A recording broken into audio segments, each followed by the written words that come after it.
Ayan, flex ko lang tong ibon na talagang pumasok siya sa grills ng yung extended ng window. Ayan, yung nilalagyan ko ng mga halaman.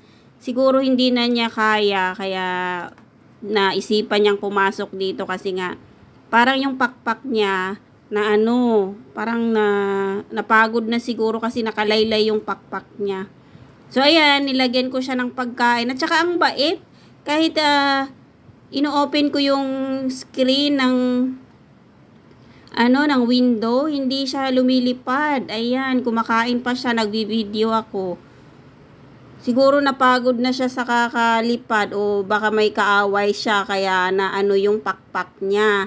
Ayan, nagpahinga muna siya dito. Buti binigyan ko siya ng pagkain kasi ang tagal niya talaga, parang buong umaga, nandyan lang siya. Nag-start siya ng alas 8, pagka open ko ng window, pumasok din siya. Ayan, binigyan ko ng pagkain. Buti na lang may pagkain ako ng, ng daga. Ayan, kasi may alaga din akong daga, kaya ko siya. Tingnan mo yung pakpak niya guys, talaga, nakalaylay na.